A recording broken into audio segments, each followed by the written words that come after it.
इस पूरे बेल्ट में कितने हमारे ऐसे बच्चे हैं जो हायर एजुकेशन में जाते हैं। बिल्कुल देश के जो टॉप यूनिवर्सिटीज हैं, कहाँ जाते हैं? नहीं जाते। नहीं है। बिल्कुल क्यों नहीं है? हमारे पास परसेंटेज तो खूब है, तो क्यों नहीं जा रहे बच्चे? डीयू में कितने बच्चे हैं हमारे, जेएनयू में कितने बच्चे हैं, राजस्थान यूनिवर्सिटी में कितने बच्चे जा रहे हैं हमारे?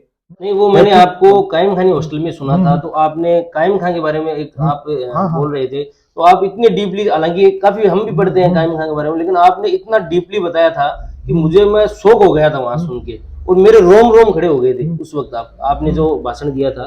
शुरुआती शिक्षा मैंने स्कूल एजुकेशन जो है मेरा सर सैयद अहमद खान स्कूल बेसवा से 10th तक किया है। उसके बाद आज़ाद स्कूल, और देन कॉलेज एजुकेशन जो है वो यूनिवर्सिटी राजस्थान कॉलेज, और उसके बाद department of history and Indian culture से मैंने मेरा पीजी पूरा किया। और उसके बाद पीएचडी जो है एंट्रेंस टेस्ट के माध्यम से मैंने अपना पीएचडी पूरा किया है। गुड मॉर्निंग दोस्तों, कैसे हैं आप सभी? उम्मीद करता हूँ अच्छे होंगे। एक नया दिन, एक नई शुरुआत के साथ एक बार फिर से हाजिर हूँ, और अभी मैं खड़ा हूँ बेंचरी बेसवा रोड पे। आप ये रोड देख सकते हैं, ये बेंचरी बेसवा रोड है, और ये जो सीधा रास्ता जा रहा है सामने, ये मुकुंदगढ़ बाईपास है, और इस रास्ते से बेंचरी में एंटर करते हैं। तो अभी आप ये मेरे सामने जो देख रहे हैं, ये एमपीएस स्कूल है, और एमपीएस स्कूल यहाँ पर जावेद खां बेसवा वो स्टार्ट करने वाले हैं, इंग्लिश मीडियम स्कूल कर रहे हैं। बहुत ही शानदार और बहुत ही ज़बरदस्त, और अभी कंस्ट्रक्शन का काम जारी है, आप देख सकते हैं। तो जावेद खान से आज मिलेंगे, तो उनका जो विज़न है उस विज़न के बारे में क्लियरली आज जानेंगे, एक एक डिटेल से कि भी उनका क्या विज़न है, पहले वो जॉब कहाँ करते थे, क्या क्या उनकी डिग्री है। तो आप एक बार स्ट्रक्चर देख सकते हैं, बहुत ही शानदार, बहुत ही गजब। तो इस सेशन में ये स्कूल जो है वो चालू होने वाली है, और जावेद भाई है एमपीएस स्कूल के जो ओनर हैं, और डायरेक्टर भी वो आप बोल सकते हैं, तो उनसे हम पूरी डिटेल जानेंगे आज। तो चलते हैं हम अंदर जाके जावेद भाई से मिलते हैं, और स्कूल के बारे में उनका क्या विज़न है पूरी डिटेल जानते हैं। तो गाइज, ये हैं डॉक्टर जावेद खान बेसवा। और जावेद खान, एक बार तो आपका सबसे पहले तो मेरे चैनल पे बहुत बहुत स्वागत है। शुक्रिया बहुत बहुत। अच्छा, तो जावेद साहब, सबसे पहले तो आप अपना परिचय दे दीजिए। जो भी लोग मुझे देख रहे हैं उन सबको ग्रीटिंग्स, अस्सलाम वालेकुम, नमस्कार। मेरा नाम जावेद है, जावेद अली। बेसवा गांव से हूं, और एजुकेशन सेक्टर में एक लंबे टाइम से मैं काम कर रहा हूं। अभी हम लोगों ने बेंचरी में ही मुकुंदगढ़ रोड पे एमपीएस स्कूल है उसको शुरू किया है। तो बेसिकली जो सारी जो चीज़ें हैं, हम स्कूल के बारे में जो डिस्कशन है उसमें जो जो सवाल आते जाएंगे, मैं अपनी बात है वो रखता जाऊंगा। जी जी। सबसे पहले मैं मेरी जो एजुकेशनल क्वालिफिकेशन और बैकग्राउंड है, मैं उसके बारे में आपको संक्षेप में बता देता हूँ। जी शुरुआती शिक्षा मैंने स्कूल एजुकेशन जो है मेरा सर सैयद अहमद खान स्कूल बेसवा से 10th तक किया है। उसके बाद आज़ाद स्कूल, और देन कॉलेज एजुकेशन जो है वो यूनिवर्सिटी राजस्थान कॉलेज, और उसके बाद department of history and Indian culture से मैंने मेरा पीजी पूरा किया। और उसके बाद पीएचडी जो है एंट्रेंस टेस्ट के माध्यम से मैंने अपना पीएचडी पूरा किया है। और डॉक्टर कमल नयन सल्ले, जॉइंट डायरेक्टर कॉलेज एजुकेशन, मेरे गाइड रहे हैं। इंडियन फ्यूडलिज्म जो है उस पर मैंने काम किया है। और पूरी ये जो यात्रा रही है इसमें एक समय के बाद जब रियलाइज किया कि school education why it's play important role to sharp a person और कंट्री और सोसाइटी, तो स्कूल एजुकेशन में मैंने काम शुरू किया, अलग अलग सेक्टर्स जो हैं उनमें, और एनजीओ जो सेक्टर है उसको मैंने चूज किया। तो हमारा जो काम रहा वो इम्प्रूव स्कूल एजुकेशन, और बेसिकली जो पब्लिक एजुकेशन या जिसको हम गवर्नमेंट स्कूल सामान्य तौर पे बोलते हैं। तो मैं अजीम प्रेमजी फाउंडेशन है उसके साथ रहा हूँ। बौद्ध शिक्षा समिति जो अलवर और उसके आसपास के एरियाज में काम कर रही है, वहाँ पे रहा हूँ। अजीम प्रेमजी फाउंडेशन और बौद्ध शिक्षा समिति और दूसरे ऑर्गेनाइजेशन के साथ काम करते हुए शिक्षा, बच्चे की समझ, चाइल्ड साइकोलॉजी, पेडागोगी, इन चीज़ों पे एक समझ का जो डेवलपमेंट हुआ है, मुझे लगा कि क्योंकि वो एक जमा जमाया काम है और बहुत सारे लोग हैं जीवन भर वो काम करते भी हैं, तो फिर ये था कि उस काम को छोड़ के और एक नए तरीके से नई शुरुआत की जाए। तो जो बदलाव मुझे लगता है कि मैं देखता हूँ ये होने चाहिए या स्कूल एजुकेशन में हम कर सकते हैं इम्प्लीमेंट, तो उनके लिए हमने ये प्लान किया है कि हम स्कूल शुरू करें और इसको आगे बढ़ाएं। जी जी डॉक्टर साहब, हम इस सवाल पर वापस आएंगे। इससे पहले मैं आपसे ये जानना चाहूँगा कि आपने जैसे जॉब की तो कौन सी जगह पे की, और कौन से फाउंडेशन के साथ, अलग अलग वो डिटेल में बताइए। शुरुआत जब मैंने की तो मदर्स एजुकेशन हब नाम से एक कोचिंग इंस्टीट्यूट है जो अभी भी रनिंग है और बहुत वेल सेटल्ड कोचिंग कहाँ इंस्टीट्यूट पर? है जयपुर में। अच्छा। उसकी 13 के आसपास ब्रांचें हैं हाँ, और लगभग 15-20 हज़ार स्टूडेंट लगातार जुड़े रहे हैं। तो एकेडमिक मैनेजर के तौर पे मैंने वहाँ से काम शुरू किया। तो while working on coaching institute एक वो था कि पढ़ने के लिए आपके पास इतना समय नहीं होता है। बिल्कुल। अर्निंग अच्छी है, पैसा अच्छा कमाते हैं, लेकिन आप जो पढ़ने वाली रुचि है उसका इतना ज़्यादा डेवलप उसको नहीं कर पाते, अलग अलग सेक्टर्स में नहीं पढ़ पाते। तो फिर वहाँ से मुझे लगा कि कुछ बदलना चाहिए और मेरा खुद का जो रुचि है वो ये कि मैं लगातार खुद रहने का शौकीन बिल्कुल, हूँ। बिल्कुल हम जानते ठीक हैं है। और हम लगभग आपके बारे में लगभग हमें डिटेल है और काफ़ी आपने फाउंडेशन के साथ काम भी जी किया जी। है। लेकिन जैसे कि आप फाउंडेशन में अच्छा काम कर रहे थे हम्म, और आपके पास पैसे की भी मुझे पता है कि भी आपकी सैलरी भी बहुत अच्छी थी। जी क्योंकि अलग-अलग फाउंडेशन में आपने अजीम प्रेमजी फाउंडेशन बहुत बड़ा फाउंडेशन है जी जी। भारत का। उसमें आपने काम किया, आपकी बहुत ही अच्छी सैलरी थी मुझे पता है। लेकिन आपको क्या लगा कि हमें गाँव में आके हमारे बच्चों को सुधारना चाहिए क्या या मतलब उनके एजुकेशन के बारे में कैसे आपका जी, मतलब आपका बहुत ही बेहतरीन सवाल है। इसमें एक चीज़ जो मैं आपको बताना चाहता हूँ कि व्हाट इज़ एजुकेशन? है क्या एजुकेशन? वो चीज़ जो है हम खुद रियलाइज़ नहीं कर पाते। हमने ये समझ लिया है कि एजुकेशन का मतलब है इन्फॉर्मेशन को मग अप कर देना। इन्फॉर्मेशन तो आपको गूगल भी देता है, बहुत सारी बिल्कुल, इन्फॉर्मेशन। तो व्हाई वी नीड स्कूल्स? हमें ज़रूरत क्या है स्कूल्स की? ये चीज़ मैंने उस काम के दौरान सीखी और ये चीज़ कि एक टीचर्स का रोल क्या होता है। वो किस तरीके से एक बच्चे की लाइफ है उसको वो दिशा दे सकता है, ड्राइव कर सकता है। उस चीज़ को फ़ील करके बाद में मुझे ये समझ में आया कि सिर्फ़ रट्टा मार लेना, परसेंटेज ले आना और एक जो दौड़ चल रही है, हमारा बच्चा 80 ले आया, वो 95 ले आया, ठीक है? उस दौड़ में हमने बेसिकली एजुकेशन है क्या, उसका आगे यूज़ क्या है और ऐसे बेहतर नागरिक तैयार करने का जो उद्देश्य था, वो उद्देश्य कहीं पीछे छूट गया। ठीक है। और हम उस दौड़ में बस दौड़े जा रहे हैं और लगातार अब ये भी है कि बच्चों को फेल भी नहीं किया जाता है एक लगातार बढ़ते हुए बिल्कुल, सिस्टम में। बिल्कुल। उनके जो बेसिक जो क्वालिटी होनी चाहिए बच्चों में वो कहीं खो गई है। हाँ, तो बिल्कुल। वहां काम करते हुए मैं भारत के जिन इलाकों को बहुत पिछड़ा माना जाता है हाँ, हाँ। उनमें भी मैंने काम किया है और भारत के जो टॉप स्कूल्स हैं उनको मैंने देखा नजदीक से। तो फिर रियलाइज हुआ कि हम कहाँ स्टैंड कर रहे हैं। वेर वी आर स्टैंडिंग, हम हैं कहाँ बिल्कुल, पे बिल्कुल। सोसाइटी में या देखें। अल्लाह का शुक्र है कि इस पूरे बेल्ट में रिज्क की कोई कमी नहीं है, कमी अल्लाह ने नहीं है। सबको पैसा दिया है। हाँ, लेकिन स्कूल एजुकेशन के तौर पर हम कहाँ स्टैंड कर रहे हैं उस चीज बिल्कुल, को पूरे वीडियो में अब मैं किसी पे कोई आक्षेप व्यक्तिगत कटाक्ष जैसी कोई चीज नहीं करूंगा। बिल्कुल। लेकिन एक सवाल है वो हमसे भी है, आपसे भी है, सभी से है कि आखिर हम स्टैंड कहाँ कर रहे हैं।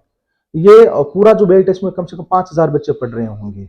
आखिर वो बच्चे पढ़ के उनके लाइफ की दिशा क्या है, कहाँ जा रहे हैं, क्या कर रहे हैं। तो वो चीज़ मुझे बार बार फील हुई तो मुझे लगा कि ये ठीक है कि मेरे पास एक अच्छी सैलरी, एक अच्छी जॉब जो मैं 60 साल तक कर सकता था, मतलब जैसा सरकारी नौकरी का सिस्टम होता है, उसको हाँ, छोड़ के आने का सिर्फ ये था कि कुछ ऐसा किया जाए कि कम से कम कुछ बच्चों की लाइफ है उसमें क्वालिटी वाला चेंज आए और लगे कि हाँ बदल दिया है हमने। बिल्कुल अपने जो एरिया में काफ़ी इंग्लिश मीडियम स्कूल है और उनमें देखते हैं बच्चों के 99, हम्म, 98, 96 परसेंटेज आते हम्म, हैं।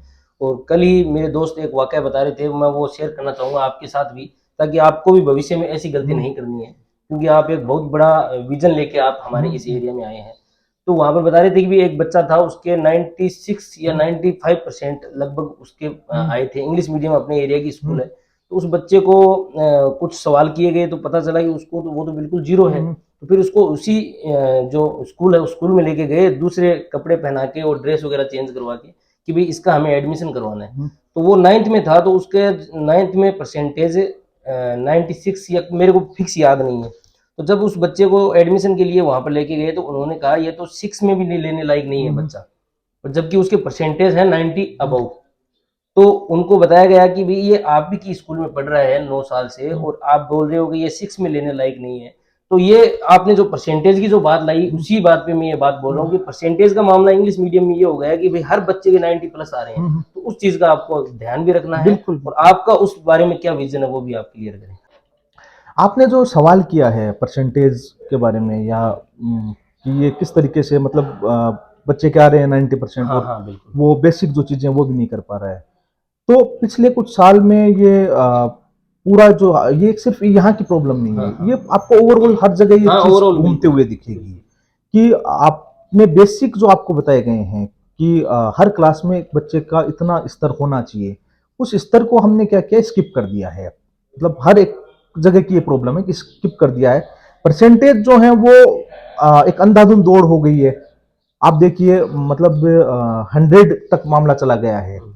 तो हमें देखना यह है कि क्योंकि वो कोई भी बच्चा वो परसेंटेज का कागज ले जाके कहीं पे भी सरवाइव नहीं कर पाएगा। अगर आपके पास 95 है तो भी आपको बहुत सारी यूनिवर्सिटीज ने अपना एंट्रेंस टेस्ट शुरू कर दिया है। अगर आपको यूजी में एडमिशन लेना है, सेंट्रल यूनिवर्सिटी एंट्रेंस टेस्ट जो शुरू हुआ है, अगर आपको यूजी में एडमिशन लेना है तो भी आपको एंट्रेंस टेस्ट देना पड़ेगा। आपको पीजी में एडमिशन लेना है तो एंट्रेंस टेस्ट फिर से देना पड़ेगा। तो वहां पे जो परसेंटेज वाला खेल है वो वहां पे कमजोर हो जाएगा। बिल्कुल। आपको वो नॉलेज अगर आपके पास है, आप उस दौड़ में अगर शामिल हो सकते हैं, तो आपको उस तरीके से होना पड़ेगा, पेपर फाइट करना पड़ेगा आपको दोबारा से, और तब आपको यूनिवर्सिटीज एडमिशन देंगी। और एक सीधा सा एक और सवाल है, या मतलब एक कई बार मैं सोचता हूँ कि ये जैसे इस पूरे बेल्ट में कितने हमारे ऐसे बच्चे हैं जो हायर एजुकेशन में जाते हैं, बिल्कुल। देश के जो टॉप यूनिवर्सिटीज हैं, कहाँ जाते हैं? नहीं जाते। नहीं है। बिल्कुल क्यों नहीं। नहीं है? हमारे पास परसेंटेज तो खूब है, तो क्यों नहीं जा रहे बच्चे? डीयू में कितने बच्चे हैं हमारे, जेएनयू में कितने बच्चे हैं, राजस्थान यूनिवर्सिटी में कितने बच्चे जा रहे हैं हमारे? नहीं है ना। तो हायर एजुकेशन में हमारे बच्चे नहीं पहुंच रहे हैं, नहीं पहुंच रहे हैं, तो कल को फिर हम वो शिकायत करते हैं कि हमारे बच्चे नौकरियों में नहीं है। तो जब हायर एजुकेशन में जाएंगे तो नौकरियों में जाएंगे। और अभी कंपटीशन जो है वो उस स्तर का है कि आपको सिर्फ ये नहीं है कि हम कागज पे बच्चों को परसेंटेज बढ़ा के दे रहे हैं, आपको बच्चे को तैयार करना पड़ेगा, और वो तैयार जो है वो नर्सरी से करना पड़ेगा आपको, तब जाके आप उसको कर पाओगे कि हाँ अब हमारा बच्चा फाइट के लिए तैयार है। एक मेरा सवाल ये भी था कि जैसे लगभग हम भी यहाँ पर आप आपकी जो प्रारंभिक शिक्षा है 1 से 5 तक, 5 से हाँ। 8 तक, 8 से 10 तक आपने इसी बेल्ट में की होगी। हाँ। तो आपका मतलब ऐसा एजुकेशन का जो स्तर है बहुत ही ऊंचा हमारे एरिया में, मतलब लगभग इस लेवल पे बहुत ही कम जाते हैं, हालांकि गए हैं काफी लोग। तो आपकी मतलब क्या स्टडी रही, क्या जर्नी रही? मैं इस बारे शुरुआत में से बताइए, आप फर्स्ट से बिल्कुल लेके 5 बिल्कुल तक कहाँ पढ़े मैं क्लासेस? इस बारे में मैं खुद को मानता हूँ, I am a blessed person इस हाँ। बारे में, कि मुझे जो भी लोग मिले, चाहे वो स्कूल एजुकेशन में हो या बहुत बेहतरीन टीचर मिले हाँ। शुरुआती दौर से।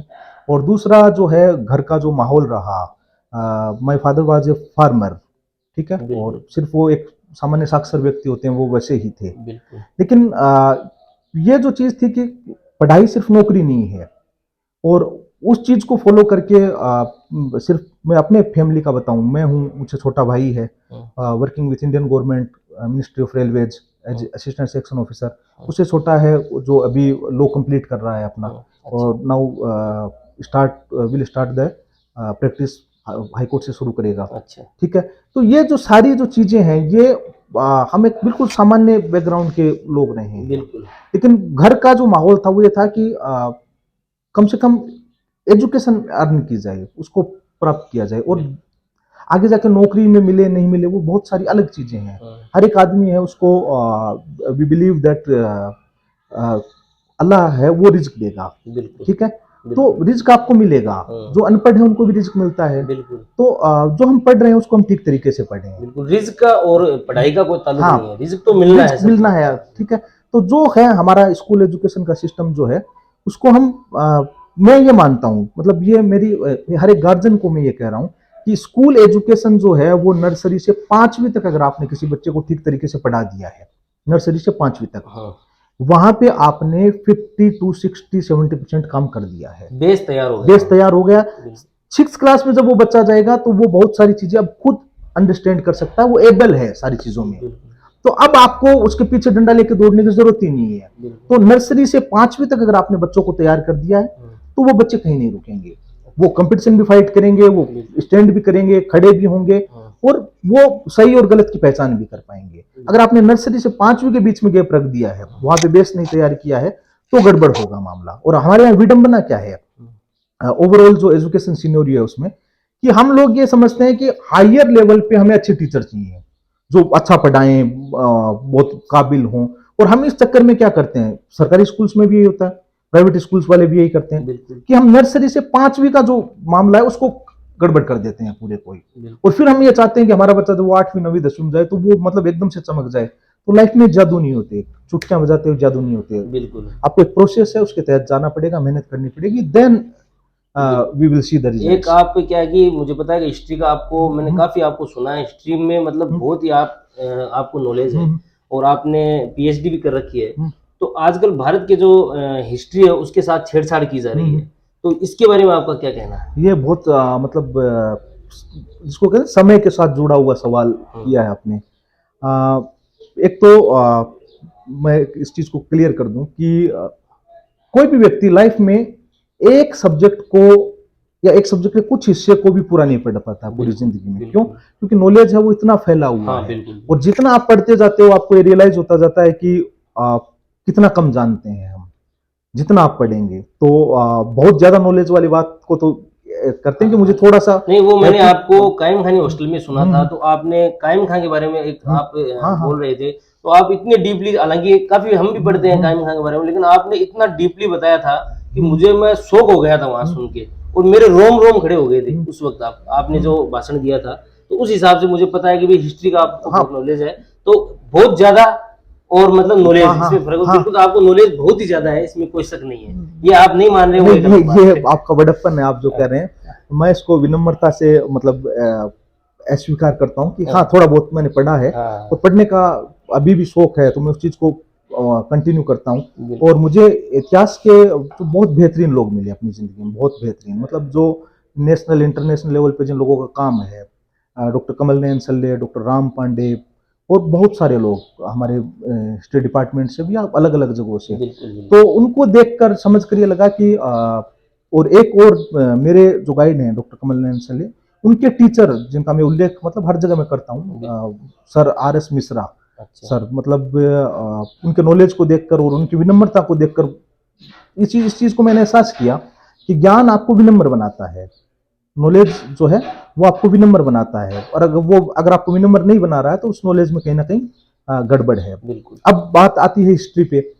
जब भी सरकारें चेंज होती हैं दुनिया में कहीं पे भी तो उनका पहला जो मिशन होता है वो होता है इतिहास की किताबें जो है उनको टटोला जाए, उनमें क्या पिछली सरकार ने क्या किया है। अच्छा, और ये हर बार होता है।